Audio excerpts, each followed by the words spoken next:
अस्सलाम वालेकुम, मेरा नाम है तकदीस अहमद और आज मैं आपको एक ऐसे ट्रेंड सेटर के साथ मिलवाने जा रहा हूं जिन्होंने पाकिस्तान में फ़ोटोग्राफ़ी का नया ट्रेंड मुतारिफ़ करवाया। 2018 में जब इमरान खान प्राइम मिनिस्टर की सीट पर बैठे थे, उनकी एक पिक्चर आवाम में बहुत ज़्यादा पसंद की गई। वो पिक्चर इरफान एहसन के हाथों की ही तख्लीक है। तो आइए चलते हैं और मज़ीद जानते हैं इरफान एहसन से उन्हीं की ज़बानी। मेरा नाम इरफान एहसन है। वैसे मैं सिविल इंजीनियर हूँ। मैंने अमेरिका से यूटी ऑस्टिन उनकी यूनिवर्सिटी है, वहाँ से मास्टर्स किया हुआ है सिविल इंजीनियरिंग में, और अब पाकिस्तान में मैं फ़ोटोग्राफी भी कर रहा हूँ और थोड़ी बहुत सिविल इंजीनियरिंग भी कर रहा हूँ। बहुत ज़्यादा ड्रास्टिक चेंजेस हैं। जब मैं आया था तो एक टिपिकल फ़ोटोग्राफी थी, स्पेशली वेडिंग की। आप कह लें कि एक स्टिफ, बहुत ही फॉर्मल और फेक तरह की पिक्चर्स होती थी कि इधर हाथ रख लें, उधर हाथ रख लें। मेरी अपनी शादी की शूट इस तरह से थी कि एक छोटे से कमरे में हम हैं और फोटोग्राफर ने कहा अब आप साथ खड़े हो जाएं, हाथ रख लें। तो मेरी बीवी वो शी वाज शेकिंग, कांप रही थी, बिकॉज इतनी आर्टिफिशियल फेक एनवायरनमेंट थी। तो मैं अमेरिका से जब आया था तो मैं वहाँ का outdoor fresh candid natural photography का स्टाइल लेके आया था, बिकॉज मेरी अपनी शादी की शूट तो I wanted to make better memories आवाम के लिए।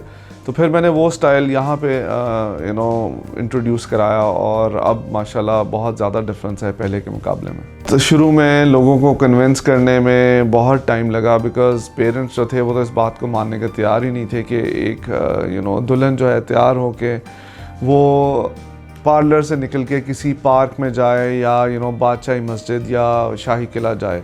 तो बहुत कन्विंस करने के लिए उनको फिर बाहर की तस्वीरें दिखा के समझाना पड़ता था कि ये देखें। और इसमें ब्राइड्स ने भी बहुत मेहनत की और मैंने भी एफर्ट किया, तो इवेंचुअली लोगों को समझ आ गई। मुझे ये तो पता था कि इंशाल्लाह आई विल बी सक्सेसफुल। उसकी वजह ये थी कि जब मैं अपनी पिक्चर्स के साथ कंपेयर करता था, जो मैं वहाँ के कपल्स की फ़ोटो शूट करता था और जो उनकी एक्चुअल हैप्पी कैंडिड मोमेंट्स जो यहाँ की भी फैमिलीज़ देखती थी, तो उनका भी दिल करता था कि हमारी भी पिक्चर्स ऐसी हों, हमारी भी मेमोरीज़ इतनी ही खूबसूरत तरीके से कैप्चर की जाएं। ये मुझे आइडिया था, लेकिन ये आइडिया नहीं था कि इतनी जल्दी the trend will catch on. अब लोग मुझे कहते हैं कि आप कुछ और डिफरेंट करें, तो मैं कहता हूँ यार मैं क्या चांद पे ले जाऊँ।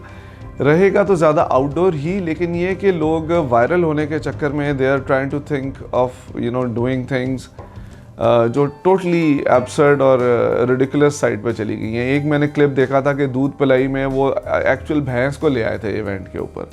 तो अब वायरल होने का ज़माना है और people are willing to go to any extent viral होने के चक्कर में। मुझे उनकी कॉल आई थी, उनकी मार्केटिंग टीम की, PR टीम की, कि हमें पोर्ट्रेट करवानी है खान साहब की, तो आप क्या चार्ज करेंगे। तो मैंने कहा जी मेरे लिए ऑनर की बात है कि पाकिस्तान के PM ऑफिस से मुझे कॉल आई है, तो मैं कुछ चार्ज नहीं करूँगा।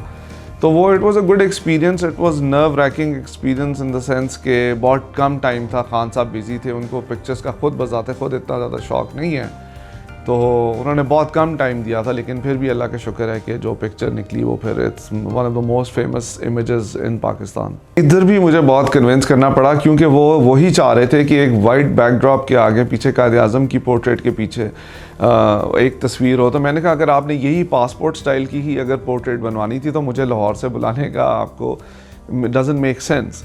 तो मुझे उन्हें कन्विंस करना पड़ा कि हमने एक एनवायरमेंटल पोर्ट्रेट करनी है where he is in his office, अपने डेस्क पे हैं और एक पूरी एम्बियंस है। तो बड़ी मुश्किल से कन्विंस करना पड़ा और अल्लाह का शुक्र है कि वो खान साहब की भी बहुत अच्छी पोर्ट्रेट आई और शहबाज साहब की भी पोर्ट्रेट।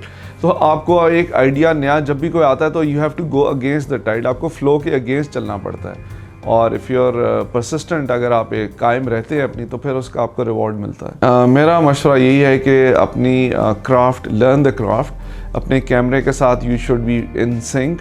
आपको पता होना चाहिए आपका कैमरा क्या कर रहा है और आपको लाइटिंग की समझ होनी चाहिए। मेरे ख्याल में फ़ोटोग्राफी नाम फ़ोटो होती ही लाइट है, तो लाइटिंग की समझ बहुत ज़रूरी है। Master the light, master your gear, and then make sure कि आप किसी की मेमोरीज़ को जो है ना आप जस्टिस करते हैं और तबाह नहीं करते उनका मोस्ट इम्पॉर्टेंट डे।